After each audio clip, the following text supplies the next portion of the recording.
Unidad 2. Propiedades mecánicas y físicas de los materiales. Número 1. Elasticidad. Capacidad de regresar a su forma original tras un esfuerzo. La plasticidad es lo contrario. Maleabilidad es la propiedad de los materiales de hacerlos lámina. La ductibilidad de hacerlos hilo. Tenacidad, la capacidad de resistir esfuerzos lentos. Y la fragilidad, lo opuesto. Por último, la dureza es la propiedad de resistir esfuerzos de penetración. Propiedades físicas se dividen en dos, intensivas y extensivas. Intensivas son las que no dependen de la masa y extensivas son las que sí dependen. Como intensivas tenemos densidad, dureza, solubilidad, punto de fusión, de ebullición, etc. Y como extensivas tenemos la masa, el volumen, el peso, la longitud, etc. Propiedades térmicas. Conductividad térmica, capacidad de conducir calor. Resistividad térmica, lo opuesto. Dilatación térmica, aumento de longitud gracias al aumento de temperatura. Contracción térmica, lo contrario. Fusibilidad, capacidad de fundirse. Y soldabilidad, capacidad de unirse firmemente gracias al calor. Propiedades eléctricas, conductores, materiales que permiten fácilmente el paso de electricidad. Aislantes, materiales que no permiten el paso de electricidad. Semiconductores, elementos que son conductores o aislantes dependiendo de los factores.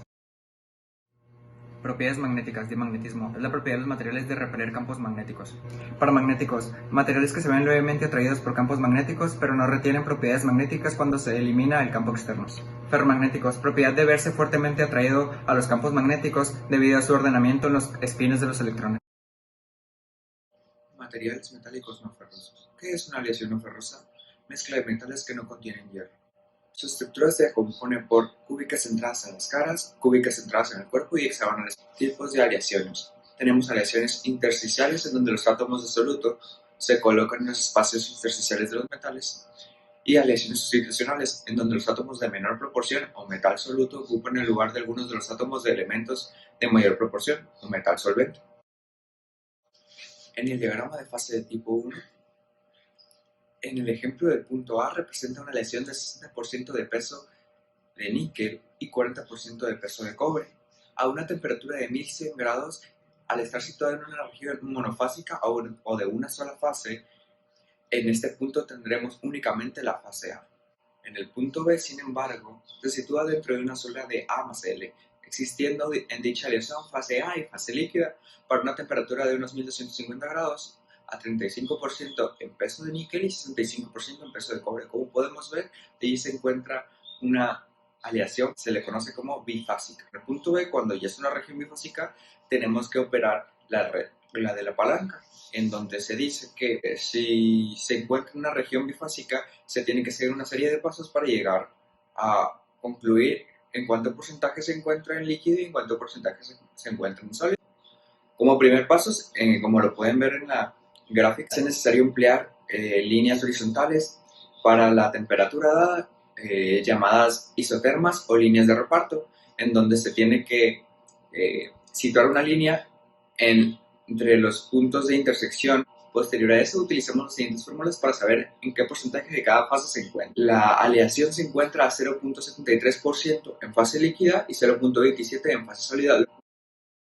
Si nosotros tenemos un metal al 100% de pureza, como puede ser el metal A, y tenemos una temperatura específica para su punto de ebullición, podemos darnos cuenta que al añadirle un porcentaje de aleación, puede llegar más rápidamente a su punto de ebullición. En el punto centro de la E, en el 50%, lo que podemos ver se le llama punto eutético. Lo que nos dice es su punto de fusión más bajo, en donde ambos como aleación se pasan a estado sólido. Esto nos dice que no en todas las partes, no en todos los lados va a tener una solubilidad en un estado del 100%. Como podemos ver, ahora se pintan ciertas franjas. En ese punto no es una aleación, sino elementos por separado. Se dividen en elementos, líquidos y aleaciones sólidas. Como podrán ver en el diagrama, si nos situamos un poquito antes del punto eutético, vamos a darnos cuenta que pasa de un estado líquido a un estado de líquido y de fase sólida, en el que podemos percibir que se van a generar las láminas, también unos pequeños granos. La fase A o fase de láminas corresponde en la microestructura eutética, mientras tanto la fase en donde aparecen granos se le llama microestructura preeutética o estructura de fase primaria. y la suma de ambas nos va a dar un conjunto de fase. Cuando lo situemos a cierta temperatura, en cierta porcentaje de aleación, podremos darnos cuenta con la regla de la palanca qué porcentaje tienen de cada fase. La fase intermedia de fusión congruente.